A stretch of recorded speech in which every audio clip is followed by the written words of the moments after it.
Good Wednesday morning, everyone, and welcome to KSAT News Now. And it is the day after elections. Woo. So a lot of people here kind of catching their breath after a long night. I know. I wasn't here last night. Yeah, but Bless you're here this morning. I'm here this morning. Yes. Bless our newsroom. They were here super late last night. But I think overall locally and at the state level, elections and everything went somewhat smoothly, pretty smoothly. Yeah, I think so, yeah. And that's something that we'll be talking about here in just a little bit. But you mentioned our staff. Shout out to all of our crews that were out and about. I mean, we had everyone covered statewide from El Paso down to McAllen, and then of course here locally. So, you know, our photojournalists, producers, and our management here. Also, we got a lot of food in the house, so that was good. Well, we got tacos this morning. I don't know what, I think y'all got fried chicken last night. Yeah, I ate some chicken last night. But we got tacos this morning, so we're happy about that. So we have a busy show this morning. We're not just talking election coverage, we're also talking, okay, have you ever went to book an Airbnb? You know what, I'm not a big Airbnb booker, so I have in the past. They are sneaky, but they're making some changes. They're being a little more transparent about their prices, so we're going to talk about that. Okay, and a major retailer making Thanksgiving just a little bit more affordable this year. Love to hear that with that holiday right around the corner. Okay, and then also Matthew McConaughey, love him. But he is thinking about making a big sports purchase. Yeah. So why is he going to do this? He's a Texan, but it's one of the Cowboys' biggest rivals, so we will have to talk about that in just a bit. And hint, one of his reasons behind this, in a very McConaughey way, is that it has to do with hamburgers. Of course it does. Of course. Okay, but first we're going to talk about, of course, the biggest race in the state, but also made national headlines as well. That's right. In the state capitol, where Governor Greg Abbott, well, again, governor, won his third term as the governor of Texas, defeating Democratic challenger Beto O'Rourke by a pretty decisive margin, an 11-point margin here as we look at the results this morning. Yeah, his re-election comes after 4 years where the state went through the COVID-19 pandemic. Of course, we all remember the power grid failure all too well. New restrictions on voting rights and abortion, and of course, the tragic Uvalde school shooting. Yeah, there's been a lot going on here in the state over the past 4 years, but Abbott campaigned relentlessly on border security. That was a big talking point for him, the economy, and he resisted any new gun control measures. So here's a reaction from Abbott and Beto to last night's results. I want to thank my fellow Texans. I want to thank you for your votes. And I want to thank you for your trust. Just know this. We will go to work every single day to earn that trust. And together we will keep Texas the greatest state in the greatest country in the history of the world. And, you know, most people would look at that and just say, no thanks. And many did and came to that conclusion. But against all that, at a time when we could be tempted to give in or to give up, we all decided instead to give it our all. Okay, so here in Bexar County, Beto beat Abbott by a 57 to 41% margin. O'Rourke did well in urban areas in Texas, but Abbott, of course, dominated all those rural areas and suburbs. Yeah, and that's a pretty common theme that we see along many of these elections, the midterm, and then also when it comes to the presidential elections as well. Usually the GOP does very well in those rural areas. And down in the border, I was surprised that mostly stayed blue there. There was a lot of talk about potentially a lot of those counties there going red because of the border issues, but for the most part, Beto kind of held those counties, but obviously not nearly enough. You know, I really wasn't surprised. You know, Abbott is, he's always been a strong candidate. He really hasn't had a close race. You know, all these terms that he's gone up. He's going to now be the second longest serving governor Texas has ever had. So that's why I'm not surprised. You know, Texas finds a governor, they like them, and they usually stick to them. That's kind of a trend here in Texas. That's a great point because, of course, Rick Perry held the seat for 15 years, and it's now been 25 years since we've had a Democratic governor in Texas, so that'll wait another 4 years. So interesting result there. Speaking of other results here that we've been following throughout the night and, of course, the morning, elections officials still trying to figure out problems that cause many issues for voters at polling locations, and they were waiting in line for hours, some past 11 o'clock last night. Yeah, so I didn't stay up that late, of course, because I did the morning show, but when I woke up this morning and saw that, it was like, wow, really? They stood in line that long? So get this, of course, polls closed at 7, but at 11 last night, at least 4 precincts were still showing up as being online. One of those locations at UTSA, we heard about those problems earlier in the day. There were a few technical issues reported by election officials there. Yeah, and at one point a brief power outage gave poll workers some concerns. So moving on from that, as far as voter turnout was concerned, that was not great as well. So about 43% of registered voters participated in this election. Okay, let's take a look at some of these local numbers. Right now you're looking at your screen, this is Attorney General right now. You can see Ken Paxton took it 54% of the vote over Rochelle Mercedes Garza at 44%. Yeah, and some other ones that we just kind of scrolled through here a little bit earlier. We were talking about the county judge position. This was a position that was open for the first time in 2 decades. That won by Democrat Peter Sakai. He had 57% of the vote over Trish DeBerry. And then, of course, the Bexar DA's race. That was a pretty big one here. Democrat Joe Gonzalez keeps that seat there with 56% of the vote for DA over Republican Mark LaHood. Yeah, and then also Texas Lieutenant Governor Dan Patrick beat out Democrat Mike Collier. A couple, not surprised by Peter Sakai. Yeah. I really felt, Trish DeBerry she had a rough, I don't say a rough campaign, right. But she got attacked a lot in this campaign. Yeah, that definitely was one of the more contentious ones, and we saw them kind of go, head to head in a lot of these town hall meetings and things like that. But I wasn't too surprised with that. And I think if I want to put this in a sports term, okay. I think everything kind of went chalk. Because that's usually what they say. Like usually when the favorites win, right. I think that's sort of the way things went really, across the state. Across the state, locally, I didn't see any surprises. Yeah. Especially at the local level, and of course state level. Dan Patrick, didn't. I thought that was going to happen, and along with Ken Paxton, of course, Governor Abbott. I would say that surprised by some of the voter turnout because we've been hearing about a lot more registered voters here in Bexar County, so a little disappointing on that end. And I think Jackie Callahan, Callahan is going to be talking about that here in just a little bit about some of the latest when it comes to election results here in Bexar County. So again, it was a little disappointing there to see that turnout, but it is disappointing. Yeah. I know there was a huge push to get people registered to vote, but I don't know if it's just because it's a midterm election. Maybe hopefully we'll see more when it's a presidential election in 2 years. But 40, I believe it was 46% of registered voters turned out. In 2018, last midterm election, we had 49%. Yeah, so interesting numbers there that we'll find out from the Bexar County Elections Administrator in just a little bit, see if she could dive into that. But switching gears to this Airbnb story, apparently it's going to be more transparent here on the total cost before booking. I'm rolling my eyes for those that are listening via podcast.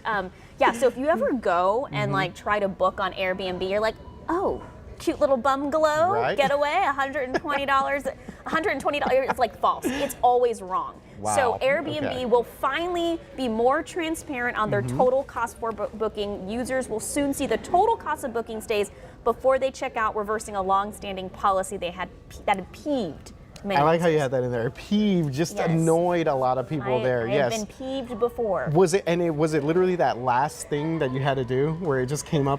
And you're like, we're all these fees. It's like this fee, the cleaning fee. Oh, but you actually have to do the cleaning, but we're still going to charge you the cleaning fee. Yes. You're like, what? So I did hear about that too. I guess I don't know if they're going to make people clean now or do you have to do the chores that are listed on there? So basically, starting next month, guests will have the option to view the total price of bookings, all fees, including those cleaning fees, even if you're doing the cleaning yourself, before taxes. Okay. And the change means a total price instead of just the nightly price. So a lot more transparent there. Yeah, I think that's only fair. You know what bugs me also is when you go to like Ticketmaster or you go to any one of these like ticket. They are fee kings too. They are. Fee kings. They're like, we're going to get this fee. Oh, you clicked this button, we're going to get a fee for that.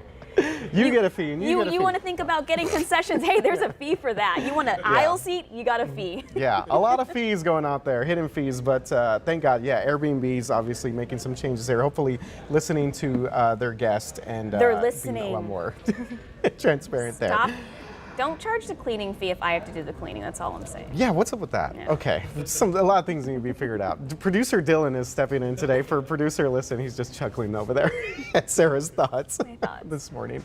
Okay, so a lot of people getting ready for Thanksgiving, and Walmart is stepping up here. Speaking of listening to customers, thank you, Walmart here. Okay, so they are helping them set the Thanksgiving table at an affordable price. Okay, so how are they doing this? You say with inflation. The company announcing they were removing inflation on an entire basket containing traditional Thanksgiving items, saying, quote, "We made significant investments on top of our everyday low prices so customers can get a traditional Thanksgiving meal at last year's price at Walmart." All right, shout out, yeah, because this is very important. People got to get their stuff, their turkey, their what else do we have there? Okay, so Corn, I'm gonna mashed pull. potatoes. I pulled macaroni up and the cheese, a lot of stuff. They had a link of all the items available. I love that Jiffy Corn muffin mix is in there. Wow, I like it. You can get a honeysuckle white whole turkey, 10 to 17 pounds, for $13.82. Ooh, Oh, okay. the average That's price not bad. is $26. Wow, that's really good. So if you need your turkey, I don't know how good honeysuckle this brand is. It's called honeysuckle white whole turkey. Okay, But you have to try it out. a lot of these are great value brands. Like you got the chicken broth for $1. You got your the stovetop stuffing there, yeah. It's $2. always good. Okay, these things are expensive. The pans, like the aluminum throwaway pans that you put the turkey in or the Right? stuffing in, so you don't have to Yes. clean later. Yeah. These are those are still expensive. As an avid Thanksgiving eater, that's the stuff I always forget about. Anytime we go get ready for Thanksgiving, it's always like those little foil, the aluminum, and everything that you need to, basically make Those are like the everything, first so. thing I get, and then I forget something like the corn mix. I will say I saw on, I don't know if it was an Instagram reel or a TikTok post, but it was this woman who had a wonderful Thanksgiving meal hack. You know, like you have a ton of leftovers yeah. at the end, those little aluminum muffin trays, and you put a different side in each of the muffin trays so it's all separated, and you just take it that way instead of like having 10,000 Rubbermaid containers. I like that. So You're just putting it a in couple those years little, ago, I hosted Thanksgiving for a couple of Okay. KSAT people, Yeah. and I just had those aluminum, I call them troughs. And I was like, here's your trough. You get one, you get one. Literally, people were just piling on. I was like, there's your trough, take it home. I love that because Yeah. it's so much easier than having a million different Yeah. plastic Yeah. Tupperwares. Makes us It's a good sound hack. like we It's a don't good eat hack. here at KSAT when we get free food. We're like, yes, a trough. Always. All right, favorite got a lot of troughs going Thanksgiving on. food side. Stuffing. Stuffing? Yeah. Yeah, dressing, stuffing. cranberry Okay, you sauce. call it yeah. dressing? I call it dressing, yeah. Do you call it dressing or stuffing? I call it stuffing, I Oh. think. Flowers? My What is it? Lord. Dressing or stuffing?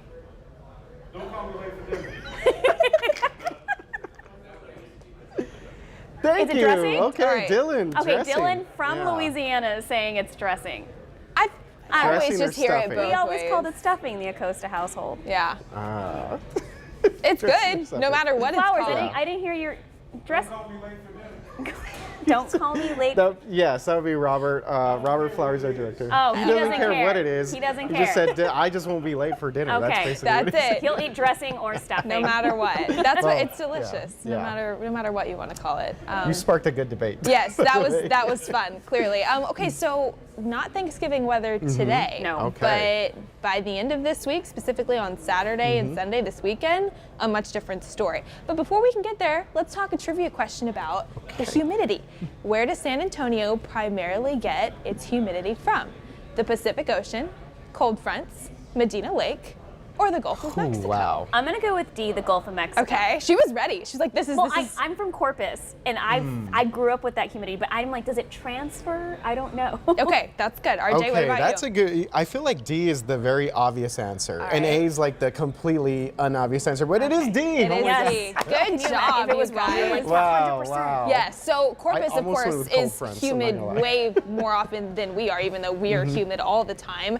But yes, because where we are positioned in relation to the the Gulf of Mexico, south winds that we often see, pump in that moisture to South Texas. So there you go. And that is exactly what we have seen this week and what we continue to see out there today. Hopefully you have kept the bottle of hairspray handy because it is just so stuffy and muggy whenever you do walk outside. And because of that moisture, we continue to find some isolated showers pushed across portions of San Antonio here in Bexar County. A couple of sprinkles noted on radar near New Braunfels. A few more showers generally just to the west of 181 in far western Wilson County, and even a few more splashes of rain pushing through Medina County over the Highway 90 corridor there near Hondo. I do think a few more isolated showers will be possible over the next few hours, generally moving in from the south, pushing farther up to the north, just because we do have all of that Gulf moisture and humidity in place. And that's also why this morning, like what we've seen the past several days, it was just very gloomy outside, overcast skies in place there as well. I think by late afternoon, we'll see more peaks of sunshine. We still have mostly cloudy skies in place. That will take us into the early afternoon. But by late afternoon and early evening, sure, we could see those clouds break up even more so. And if we do find that, those temperatures warm into the upper 70s and low 80s across south central Texas, it also is possible that we have a few wind gusts upwards of 20 miles per hour. But you see that southeast wind, 10 to 15 miles per hour out there sustained today. That is what's still allowing that Gulf moisture and humidity to work its way into our area. Tomorrow, copy and paste those conditions. Some areas of fog, maybe a sprinkle possible in the morning, and really it's going to be a warmer than average day from start to finish, muggy out there as well. Friday starts humid, but we see some changes move in with our next cold front. There's an area of low pressure moving across the western reaches of the lower 48. You see it sparking widespread snow across portions of Montana, stretching back over to Idaho as well, and even down into portions of Utah. That front, not expecting any snow here, but it is going to spark a scattered rain chance on Friday, maybe an isolated strong storm that we may need to monitor from about mid-morning and into the early afternoon. Temperatures could briefly reach up into the upper 60s near about 70 before we see them fall through the 60s into the afternoon. And then Friday evening plans, it's going to be windy and it is going to be a bit cooler as well as those temperatures continue to fall, maybe in the 50s by some of those Friday night plans. So you are going to want to take the jacket with you because of course that wind is going to make it feel even cooler out there. And then this weekend, sweater weather. Ooh, 44. So yes, we'll be waking up in the sweater weather. Thank you, Dylan. Sweater weather. We'll be starting off in the 40s. That continues into next week as well. And then those highs in the upper 50s and low 60s. I'm pumped. Me too.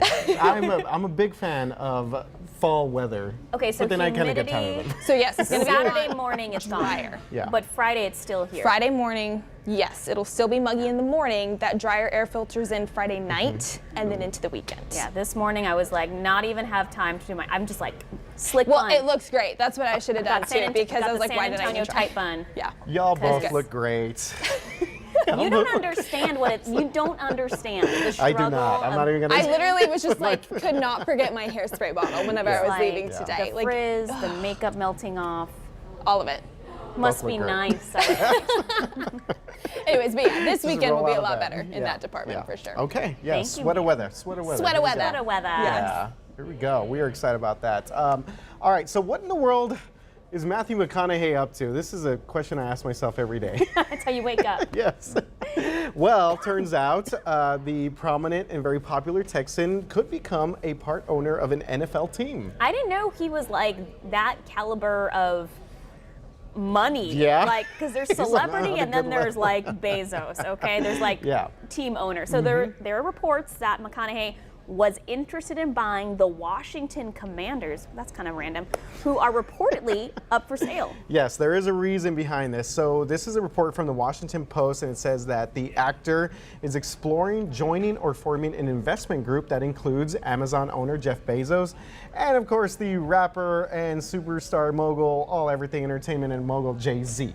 See, I put them in different categories in McConaughey, but I mean, he is an Oscar. You say you put He's- him in a little bit Well, higher I mean, level. he's Well, an Bezos, of A-list course. actor, yeah. but then you Right. got Jay-Z and Bezos. So McConaughey is currently a co-owner of the MLS team in Austin FC and the Minister of Culture at Yes. UT Austin. I'm not sure what that means. So RJ. he is basically been designated as just the, I guess we want to call him like a human mascot or something like Okay. that. So he goes to all these UT games, he's on the sidelines, and he gets like the crowd like pumped up, McConaughey way, you know what I mean, cowboy hat, like, yeah, that whole thing. So that's why he's been designated as the Minister of Culture Got it. for Texas. Okay, so why Washington? The franchise, he said since he was 4 years old, his favorite food has been a hamburger. And the team at the time had a player with the last name Hanburger, H-A-N burger. Right. Chris Hanburger. So I had to look this up, right? I was like, no way, this cannot be the reason why he's a Washington fan. But yeah, there was actually a guy named Chris Hanburger who played for the Washington team. And this guy was an All-Pro for 5 years. So yeah, I guess I could see why. Why would he not be a Cowboys fan, though? He was born in Uvalde and then lived in Longview. I mean, come on. Maybe he was an Oilers fan. We're all maybe. The Oilers don't exist They don't anymore, exist but anymore. yeah. And the Texans. Yeah, exactly. Go Cowboys. Yeah, there we go. America's team there, yeah. America. So that'll be interesting to see if McConn there takes over that Oh, he's franchise. McConn now, Yeah, okay. he's McConn. All right, so we're going to wrap things up here. Thanks again, Dylan, for stepping in. Dylan, always Yeah, a pleasure. Always. And Mr. Flowers over there directing us. as See you usual. guys tomorrow. Laters, y'all.